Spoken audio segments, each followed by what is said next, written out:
All right. Good afternoon and welcome to this town hall with Dean Mark Schweitzer. I'm Doug Skinars, Vice Dean of Finance and Administration for the School of Medicine, and I'll be serving as moderator for today's event. In the interest of answering as many of your questions as possible, I'd like to ask the Dean to tell us a bit about himself and his vision for the School of Medicine before we get to your questions. In addition to his leadership role in the School of Medicine as Vice President of Wayne State University Health Affairs, Dr. Schweitzer works with the Deans of Wayne State's College of Nursing and the Eugene Applebaum College of Pharmacy and Health Sciences on clinical training issues, strengthening collaboration between the three schools to advance interprofessional team-based approaches to healthcare. An outstanding medical scholar and educator, Dean Schweitzer has served in many hospital and medical practice roles. He has published extensively and holds a number of medical patents. And just as a personal aside, I've been working with Dean Schweitzer quite a bit here in his first 6 weeks, and it's been a real pleasure to work with him so far and very optimistic for the years to come. So please join me in welcoming Dean Schweitzer. Hey, thank you, Doug, and I'm glad you're not wearing the Grateful Dead T-shirt that I often see you with. And it's awkward to do this in the COVID era, and I can see by looking at myself that I'm obeying the social distancing and observing that barbershops have been closed for any number of weeks, as my wife never fails to remind me of every day. Really happy to be here. It's a challenging position, no doubt, but it's a position I am enthusiastic about. And I think this school has tremendous bones, tremendous DNA, and has an amazing future, which I would hope to help facilitate.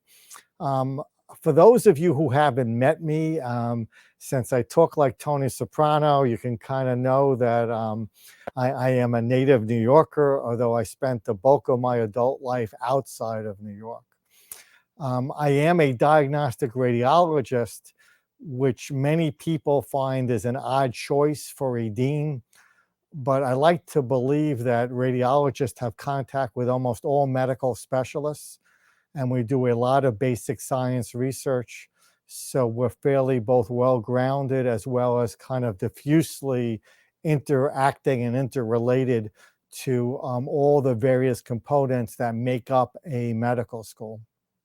I came from a family very similar to Wayne State students, which is why I already feel comfortable here and which was an attractive position for me. Many, if not most of my relatives, I didn't attend college. In fact, I never met a physician outside of a patient role until I met my college roommate's father. So I know most of our students are first-generation physicians, and many of them first-generation college graduates. And I've gone through, or I like to believe I've gone through what you've gone through. So I hope to facilitate your journey as I have had people help me in my journey. The School of Medicine is an amazing place. You have a devoted intense faculty. We are honored and privileged to have students who are drawn to Wayne State because of the mission of Wayne State. Our mission is a threefold mission. It's to help care for those who others do not want or are unable to care for. It's to teach students the best possible way, who are often, as I stated before, the first ones in a family to attend medical school, let alone college, to serve as a social leveler, which is a mission I very, very much believe in. And the third mission is to do research and to affect patients who none of us will ever see, which is kind of the beauty of doing research. What I found about the School of Medicine is that it is a place with a tremendous sense of mission, with a tremendous sense of history, and with some not insignificant challenges. And I'm sure we'll have an opportunity to discuss those challenges. My vision for the medical school is to make it, if not the finest medical school in the state of Michigan, one of the finest medical schools in the United States. And will be that outstanding medical school by being devoted to our mission and not trying to compete with other schools that have different missions. We have a sense of purpose. We have a mooring. And that mooring is different than many other institutions have.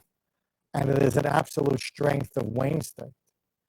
And one of the aspects of my vision is to enhance that mooring, to take advantage of our sense of mission and the dedication of our faculty and students, which I believe is unique to Wayne State and an absolute advantage to me as a dean in Wayne State. Some of you have asked about the return to campus. There is a commission report or a committee report that's coming out on Friday, but we're hoping to have students return to campus in the next few weeks once that's finalized, but the exact dates have yet to be determined. We are gradually opening up research facilities. The Mott Center opened up last week, and the first beginnings of opening up research at Scott Hall is going to begin tomorrow.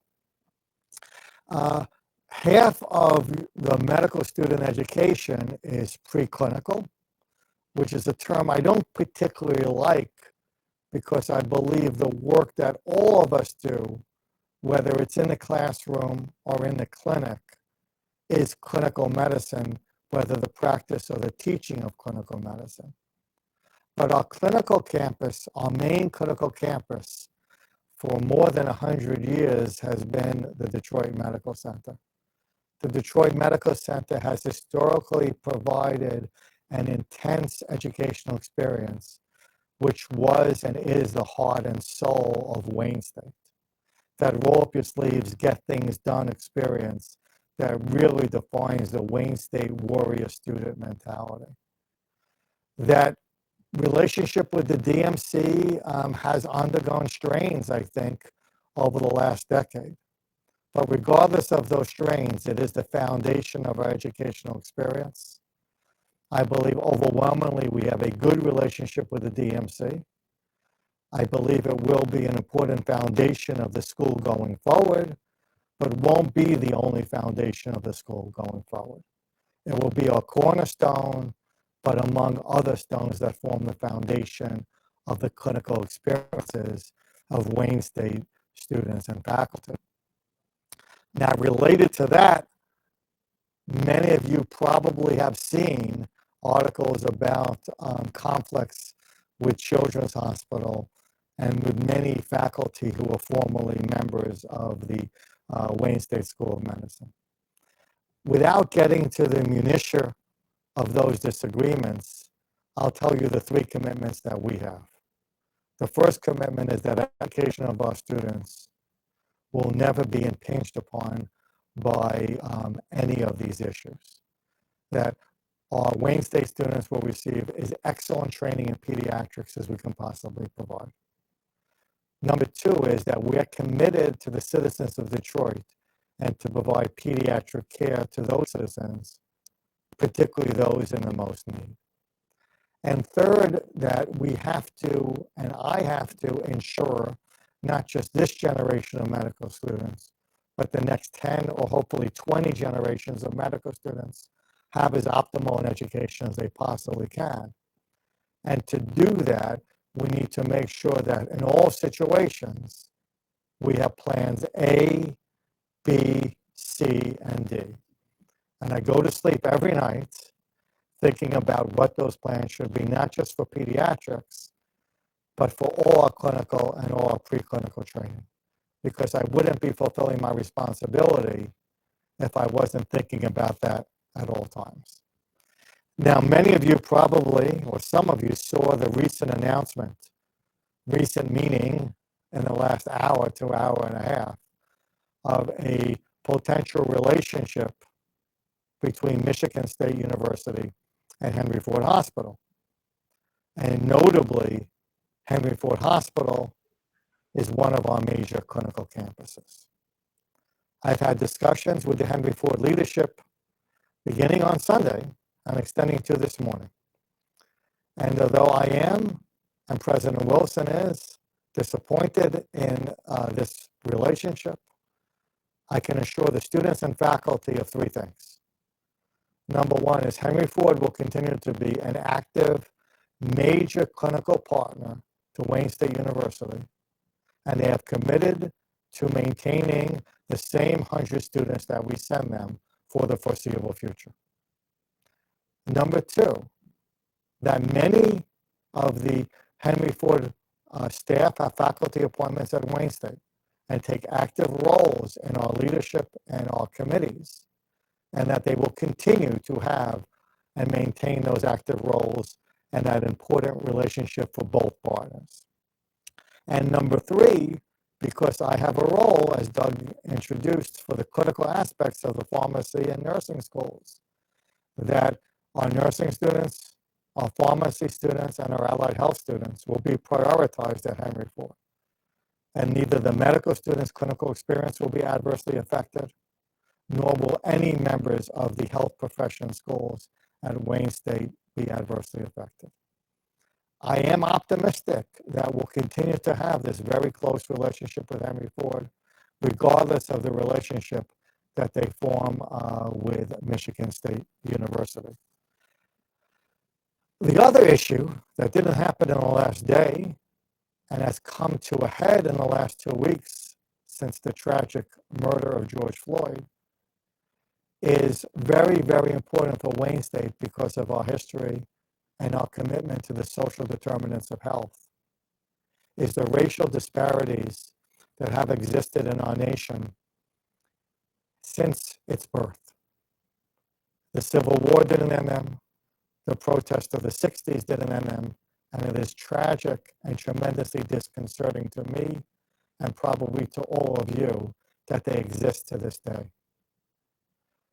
I can commit that the School of Medicine will look at everyone as an individual and as an individual only. It is also our historical mission to not only take care of the underserved, but to admit the historically underserved. And that's an important part of our commitment.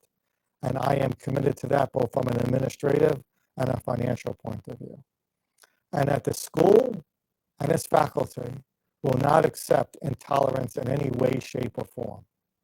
That is the antithesis of what Wayne State stands for and what historically we have been, and it will not be accepted.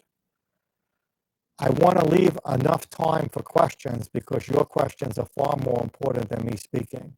So because of the awkwardness of this situation, I believe the questions are going to be relayed through several people before coming to me, but I am happy to answer them and to be as transparent as I possibly can, because this is the beginning of a relationship between me and the students, a relationship between me and the faculty, and a relationship between me and the greater community.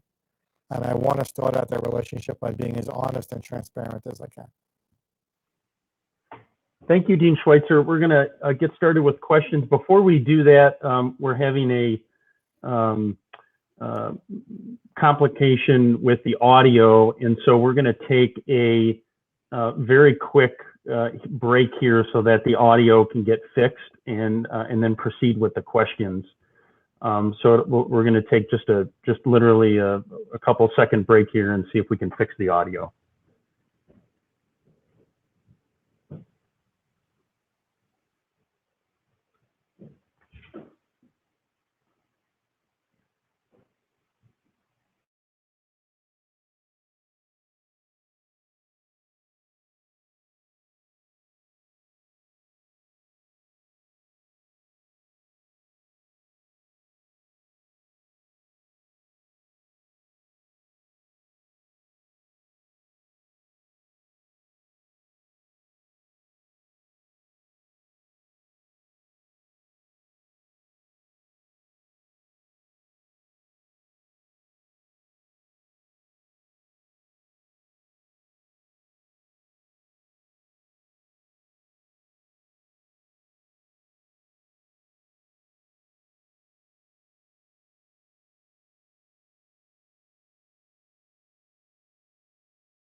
Testing 1, 2, 3. Testing 1, 2, 3.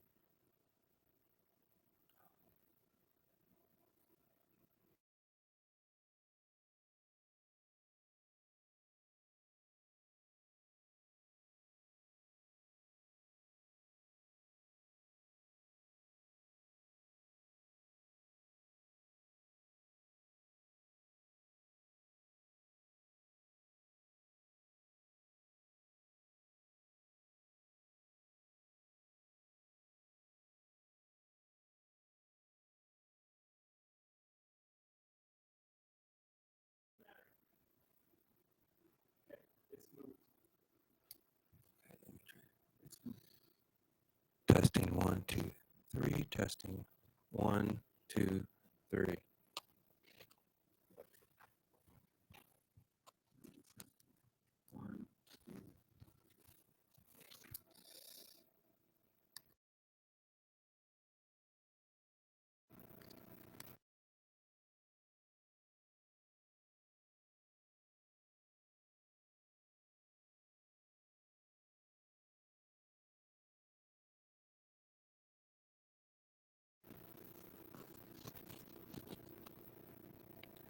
Testing 1, 2, 3. Testing 1,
testing, testing, microphone testing, testing, testing.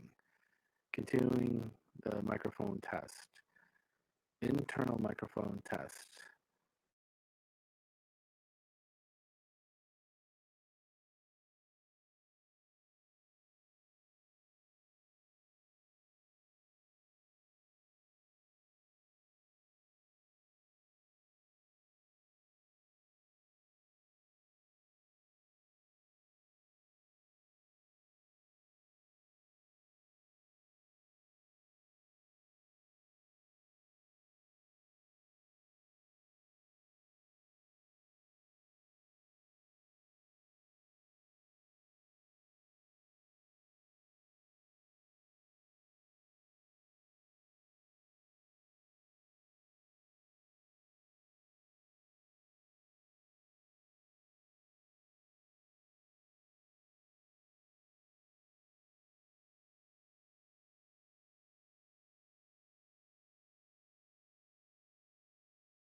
Yeah, everybody, just our apologies. We're just still working on the audio difficulties having to do with connection.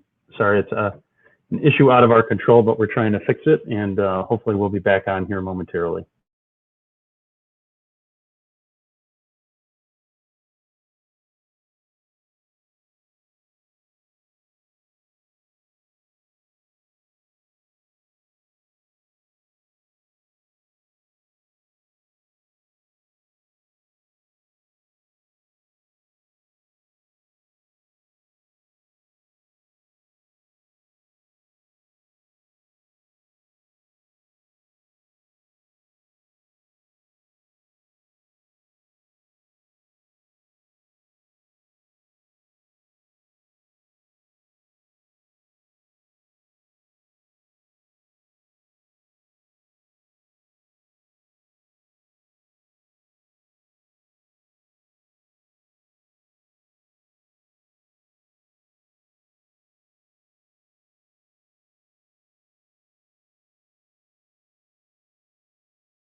So, testing, testing. That sounded great. Okay. My shot's ready whenever you are. All right, I think we're about to go start back up, everybody. Sorry about that. We're about to start back up. When you see yourself, that it does. Catch that? And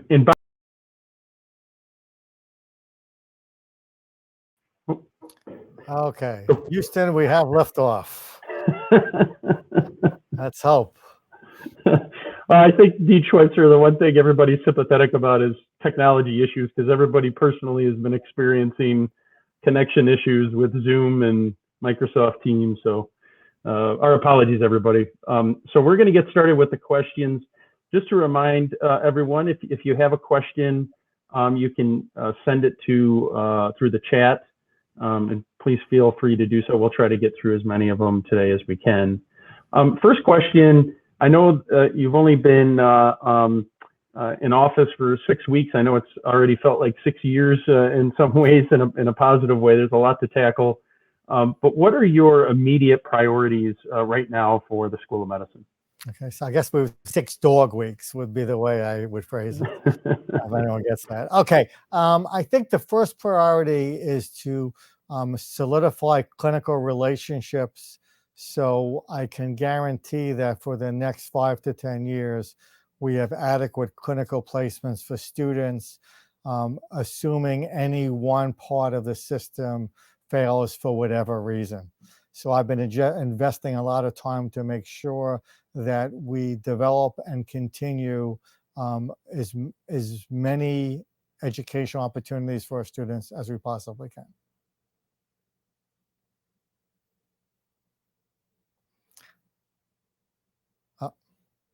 Oh, sorry about that. Nope, I'm here.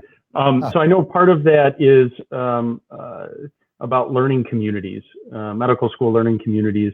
Can you speak about the use here at the School of Medicine? So fundamentally, I believe strongly in a similar concept to learning communities. I want our students to feel engaged and related to each other and to the school. And the best way to learn, particularly to learn things that are not overt in the curriculum, is often by students who are a year or two ahead of you. So I think it's important for the students to have relationships with each other, with the school, and with students from other classes. Whether that will continue to be learning communities, which it probably will, but among other things, we want to encourage student-to-student contact and student-to-student relationships and relationships between students and the medical school. Great. So you recommended a book, If Disney Ran Your Hospital. How does that resonate with your ideas for the School of Medicine? Yeah. The book was less touching to me than the anecdote where I came across the book. I used to work in Canada. I spent over 5 years working in the Ottawa hospital. And in Canada, you get paid a lump sum at the start of the fiscal year, and you expend down that sum with every patient who comes in. So contrary to the US system, where patients are a source of revenue, which is a term I hate, in Canada, they just add to your costs. But the guy who ran the hospital, who was a physician, who was an anesthesiologist, is my definition of a righteous academic physician. And in a situation where you'd want as few patients as possible, because every patient decreases your bottom line, he said we should be as attuned to patient problems as we possibly could. And he had us all read this book called If Disney Ran Your Hospital, which had several premises. The first premise was that every patient, every student, every coworker should be treated as a guest and should be treated with the respect and courtesy that you would expect to be treated if you were a guest in someone's house. Number one. Number two is everyone is involved in patient care, not just physicians and other health professionals, but your hospital couldn't operate unless someone cleaned the rooms, unless someone served the employees lunch. Certain things that we've become much more attuned to in the COVID era, but were kind of ignored previously. And number three is that the relationship is the important thing. And he used to say he would get very few complaints about patient care. He would get many complaints about patients, how patients were spoken to and were treated in a non-medical sense. And those are lessons that I've kept with me for the rest of my career. And I would hope that our school would impart upon our students. Next question is from an incoming first-year student. So welcome to that person. And he or she asks, he or she is concerned about housing risks that he or she faces with their apartment lease if a second stay-at-home order is issued. What considerations are being taken related to student risks like these and others? It's a difficult situation, and I don't have an answer for this specific student. If we didn't care foremost about our students' safety, we wouldn't be doing our job. So we don't make any decisions about whether students should or should not come back to campus without as much scientific information as possible and with the utmost care for the health of the student. I don't have a specific answer for this student because it's a risk. And many, if not most of our students, every dollar counts a lot. And it's an expense that is difficult to commit to under the current circumstances. I can just assure the student that we will care about their safety.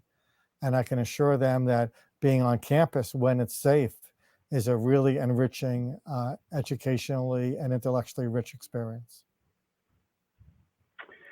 Next question is actually more a student asking about a rumor that the school will not open by August 1st. Is this being discussed as an option or anything you can address? The committee's recommendations for when the school will open will be in roughly 48 hours. I have not had any discussions about students not being present in August. God knows it may happen. We live in an unusual era, but that hasn't been planned, thought of, or considered at this time. And notably, many of our students have continued on clinical services through the entirety of this pandemic. So it's not like our students have not been on the campus. Many students at the DMC have been there every day since February. Okay, next question. Somebody had a question about research. We have a very storied history as an institution with research over the many decades and really century plus that we've been in existence as a medical school. What are your thoughts on how you would promote research activities in our medical school into the future? So two things about research. So it has historically been said that academic medicine is a three-legged stool. It's clinical care, it's teaching, and it's research. And without any one of those legs, the stool will wobble. So it's not as if research takes away from education or from clinical care, but in my opinion, it enhances it. So we've historically been a research-intensive university and medical school, and we will continue to be a research-intensive university and medical school. We will make strategic investments in research, and none of those investments will be done that will ever deprioritize education or clinical care. They are all one leg of a three-legged stool, and the stool, as I said before, would not stand without its legs. But in the current environment, it's been said, and I believe medicine is a four-legged stool, not just clinical care, education, and research, but health of populations and acknowledgement of healthcare disparities. And one could say that's a subset of research, but to me, that infiltrates everything, not just research. It's an intrinsic part of Wayne State's mission for clinical care. It should be and will be enhanced as an important part of our educational commitment and curriculum. and it will be part and parcel of the research that we do. So although historically medicine was the three-legged stool, I think the fourth leg is an important additional leg where we care about health more than we care about medical care. And that's understanding population health and understanding healthcare disparities. All right, next question is from a student. Not sure if it's a up and coming student or an existing student, but the question is, how will teaching medicine be modified after this pandemic? God only knows is the cheap answer. The question is this a rubber band or has the rubber band broken? i.e., how fast will we snap back to normal? Or have we snapped so far that we won't stop back to normal? There'll be a new normal. Like after 9/11, air travel changed forever, or at least until now. And I don't know the answer to that question. I don't know if it's a rubber band that's going to snap back to normal or there's going to be a new normal. But what I do know is that what this crisis has taught us, and no crisis should be wasted, is the importance of population health. And there's no reason in the world that because of the color of one's skin or the zip code that you happen to live or been born in, that you have a greater risk of contracting COVID virus or dying of it. And what I do know is that knowledge will inform our curriculum and will inform our research going forward. That much I know is true. How much we'll snap back to normal and what the new normal might be, I don't know. All right, next question is regarding student engagement.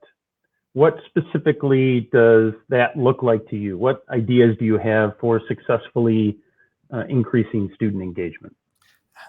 It's very, very important because I think of the areas that we've been less successful at, it's been student engagement. In a way, this has benefited us in this crisis because we were so used to streaming lectures and the student body was so used to seeing lectures not in person that the changes for our student body were less than in other medical schools. That may be an advantage for this pandemic era, but is not an advantage to the school. I think it has led to a less than engaged student body. The student body is engaged with the city of Detroit and the citizens of Detroit, but I wish and I hope they would be more engaged with the school itself. So learning communities help with that engagement. Student clubs help with that engagement. We have a very large student body, and hence it becomes more difficult to get students to engage with each other because engagement has to occur to some degree in small groups. So we do have plans to enhance that. Many of these plans have been sidetracked because of the social distancing necessary in the last few months and perhaps in the next month or two. But we will do our best to enhance that, and in particularly to enhance engagement in the clinical years, in the third and fourth years, where the students tend to be both diffused as well as to some degree somewhat disconnected from the mother medical school. And I regret that. I grew up in a suburb town, but it was a small town. It was a self-contained town. And there were 315 kids in my graduating class in high school. I knew every single one of them. And to this day, I could probably pick out every single one of them on the street. Now, those 315 are bigger than the student body at Wayne State. So there's no reason why the Wayne State students should not know every single of each other and 20 years from now pick up any one of their students when they're walking on the street. And I hope and wish that they can do that because it can only benefit each other and the school. All right, we have a question about basic science. What is your commitment to basic science graduate education and basic science research departments? Well, let me quibble with the term basic science. And I've said this to our faculty. I think it's an archaic term.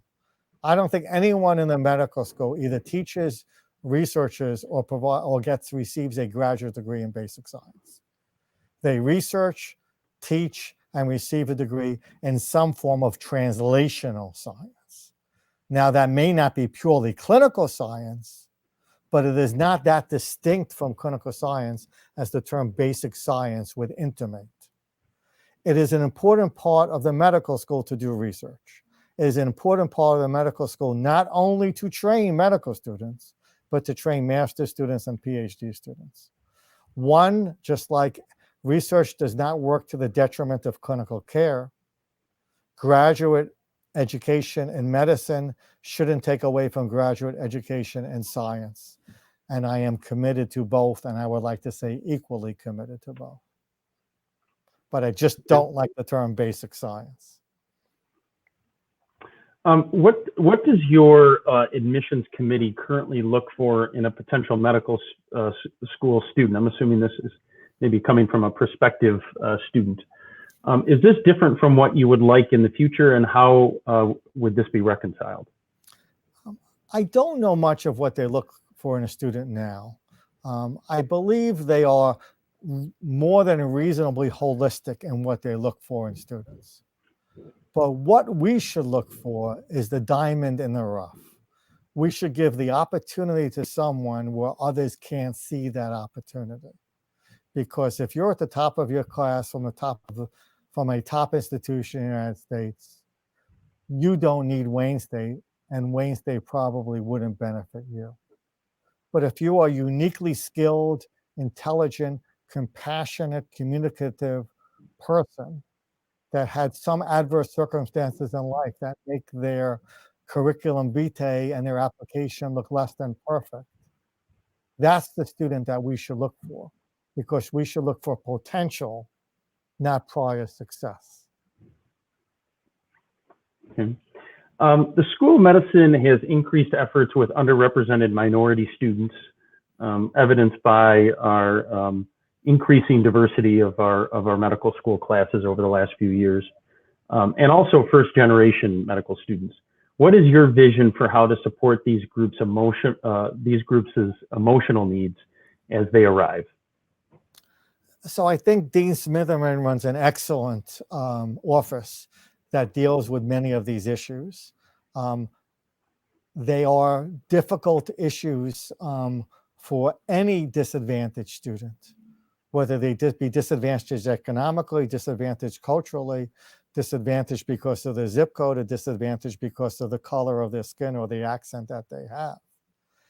And they are often unique circumstances that those who are not in those circumstances have difficulty understanding and truly empathizing with. Historically, the school has invested in this, and we will continue to invest in this. Historically, the school has had pipeline programs that have been very successful, and we will continue to invest in that. Historically, we've run an excellent diversity office, and we'll continue to invest in that. And in fact, I would like to enhance as many of these as we can, because Wayne State's mission is not to train the children of the elite. I don't see that as our mission. There's 100 other medical schools that do that very successfully. Our mission is to train the diamonds in the rough. Our mission is to train those who have been socially, ethnically, or culturally disadvantaged. And our mission is to provide resources from the state for those who have been under-resourced. And I am committed to that. Okay, this next question is a little bit of a curveball question, thinking on your feet. Who would you most, as chair, as dean of the School of Medicine and vice president of health affairs, who would you most like to meet and build a relationship with here in the city of Detroit? Okay, that is a bit of a curveball question. I'd probably like to meet the mayor shortly. I think we are of, in, and made of cloth of the city of Detroit. And I think understanding what his priorities and feelings are about the city would be useful to know to make us a more successful medical school. Okay. If Jerry Garcia was still alive, I'd like to meet Jerry Garcia too. Well, Jack White, is from Detroit, so. Oh yeah, man. I'm a big music fan. Do you anticipate a stronger or higher level of interaction between the administrative staff of the School of Medicine and colleges of nursing and pharmacy that will open up more job opportunities for administrative staff? Well, I wish there wasn't this demarcation between health professionals by titles. I went to business school in Canada, and one thing that they taught us is as an executive, as an administrator, 1/3 of your success is your title, 1/3 of your success is your integrity, and 1/3 of your success is your vision. And they would state that there's always individuals and companies, because it was business school, that have the title, but everyone in the company knew they were unsuccessful. And there were other people in the company who didn't have the title who were very, very successful. We've all been on wards clinically, and you know that there is one attending, not a Wayne State attending, some other attending, who is just not the best attending. And we've all been on wards where you know that one nurse is just an exceptional nurse, can catch your mistakes, can really help you out, and can really save the day and make a difference in patients. So in a way, this demarcation between physicians and nurses and pharmacists and technologists and whatever is artificial and created by legalities and licenses. I would like to take advantage of this position as the Vice President of Health Affairs to try and break down those walls as much as we can, to have medical students train hand in glove with nursing students and pharmacy students, not just in the beginning of medical school or at the end of medical school, but throughout medical school and throughout nursing school.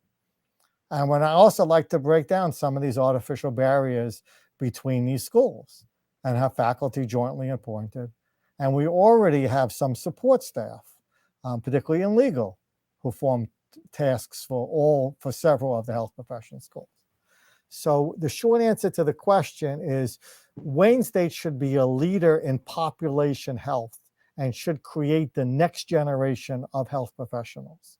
And that next generation of health professionals, you're going to hear me say this many times, is a team, and a physician may not be the captain of the team.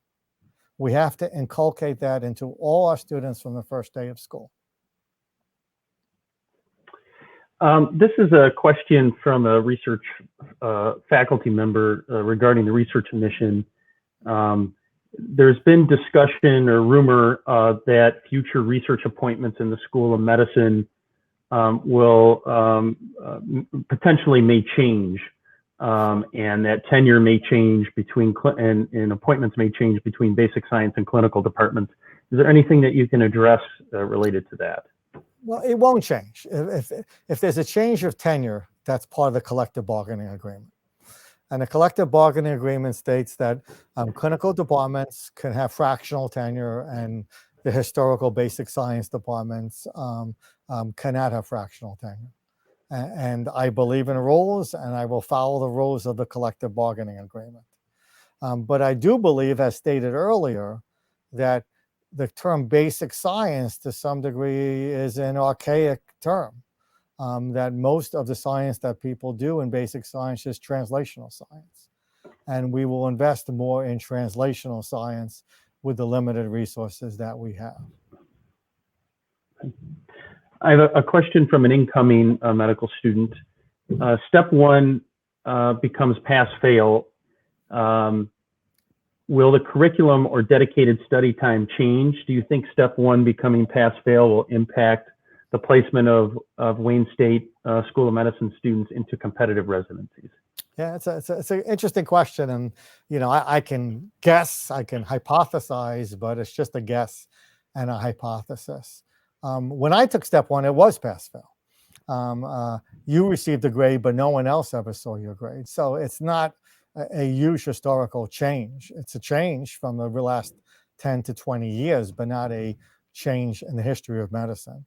Step 2 will take on increasing input, and it'll be very important to do step 2 earlier in the process, I believe. In terms of the curriculum change, that would be up to Dean Baker and the curriculum committee, and I don't want to comment on that out of hand without knowing more facts. But I can reassure the student that with step 1 being pass-fail, the reputation and the history of your school will take on increasing input in where you match for residency. And for that, Wayne State students are really well situated because of the national reputation that we have, the fact that we've been around for 152 years. In the last 20 years, there have been roughly 40 new medical schools started in the United States. And I believe those 40 medical schools, rightfully or wrongfully, will be the ones disadvantaged by this. Because just like the SAT was proposed to equal out one high school from another, where college admissions officers didn't know specific high schools, a lot of residencies use the boards for the same reason. But most residency program directors have heard of Wayne State, know Wayne State, and I believe feel that Wayne State provides a quality significantly above average reputation. So I think it can only help Wayne State students relative to their competing from other competing medical schools. A question about the Office of Diversity. Does the Office of Diversity guide only prospective medical students or all students at the medical school, including those in the translational sciences? I would encourage them to provide services to all students in the medical school, including the translational sciences.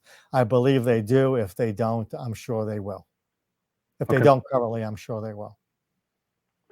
I have a question. How anyone defines themselves as diverse, by the way. No one in the Office of Diversity is judgmental in any way. So if someone feels uncomfortable because of something in their background and they need support, that's the purpose of the Office of Diversity. Anything on the status of layoffs or furloughs for School of Medicine staff, faculty, and administrators? Okay. None that's anticipated or planned. I won't say that next year's budget won't be a difficult budget, and we're planning on a difficult budget. But one thing that I believe in is if people have been committed to the School of Medicine, the School of Medicine should be committed to those individuals. What can we do? So this is a question regarding the Global and Urban Health Equity Program. I'm not sure if you know too much about that program or not. Glue, I think it's called. Glues or glue? Goo, maybe. Yeah. The villain from one of the Pixar cartoons, right? Oh, right. Yeah. It's an outstanding program, and the person asking the question wants to know if there's anything we can do to expand and market the program even further. Yeah. We fail in marketing overall. That's something that Wayne State is a far better school than it's recognized to be. And I hope to ameliorate that situation. And I believe strongly in global health. We're talking to clinical sites in Canada to allow some Canadian experiences. We're talking to clinical sites around the world. The global health program likely will be enhanced, both in terms of its intensity and its availability. You got a question about social determinants of health. How will topics surrounding racism as a social determinant of health be incorporated into the curriculum for medical students, staff, and faculty? It will be incorporated into the curriculum from the very beginning of the curriculum. It already is to some degree, but will be even more so because of my belief in this fourth leg of the stool, which is preventing disease before it occurs. And preventing disease before it occurs is part and parcel of understanding why certain groups are disadvantaged in terms of their probability of getting disease and the severity of those diseases when they get them. So our goal is to not only heal the sick, but to prevent sickness. And we should emphasize in the curriculum more the prevention of sickness. So here's a think on your feet question. What is an unexpected positive that you've learned so far about the School of Medicine that you didn't know about or didn't expect before you arrived? The dedication and commitment of the alumni. Wherever I go and I speak to potential clinical sites or active clinical sites, 8 out of 10 of them are Wayne State alumni. It's the first thing they mention, and something they mention with both pride and affection. it's a definite pleasant surprise for me, and a good foundation going forward for the school, an excellent foundation going forward. As we return to campus, what are there any plans or what is going to be done to make sure facilities are cleaned and other areas that haven't been attended to in the past are addressed? The areas that we're responsible for will be thoroughly cleaned. There'll be availability of protective equipment, and social distancing will be enforced and facilitated. Whether it be shifts, whether it be outside eating, we have any number of plans in place that will be communicated as the calendar and schedule for return to campus is distributed. But the details of that are going to come from this committee on Friday, and I don't want to steal their thunder, nor do I know their thunder for which to steal. All right, well, we've got 5 minutes left, so we've just about rounded up most of our questions here. Maybe we can wrap it up with one last question that is kind of aspirational, thinking about the future of your deanship and the future of the school over the next 5 years. But let's say we have a town hall in 5 years from now. What are you hoping to highlight at that town hall about the successes that you've experienced and the school has experienced in the next 5 years? Yeah, I basically have two simple goals: to make a difference and to act as a responsible steward. I am both a clinician, a teacher, and a researcher. And I was speaking, someone was giving me advice who eventually became dean of a major medical school. And this individual was suggesting a research track for me to study. And although it was a reasonable research track, I thought it had limited import a year or two from now. It was ephemeral, it was transient, and to me, hence unimportant. And I'm thinking to myself as I walked out of the room, I didn't want my epitaph to be, I changed something for 6 months, which is why I didn't do that research, which is why I've always tried to study research that helped to understand disease more than to be focused on imaging itself.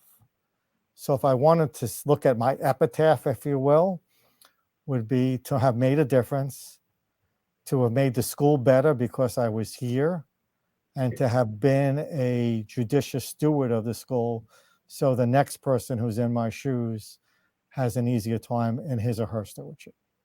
And I thank the student body, the faculty, the Board of Governors, and the people of Southeast Michigan for allowing me that opportunity, for giving me the responsibility and the ability to potentially make a difference. And I hope I can do that. Thank you very much, Dean Schweitzer. Appreciate your time and everybody's time today on the call. For those who did not have time to answer today, or ask questions and get those answered, we will include all questions and answer from this session in a follow-up communication. So please be patient with that, and also if you have any follow-up questions, feel free. I want to take just a real quick point of personal privilege just to thank the dean, but I especially wanted to thank all the people on the call today who've been on the front lines of COVID these last few months. When we think historically about people being on the front lines, we think of war and other things, and we think of those people being heroes. All the people that have been on the front lines with COVID these last few months, you're all heroes, and we all thank you from the bottom of our hearts for everything that you've done for us in the community.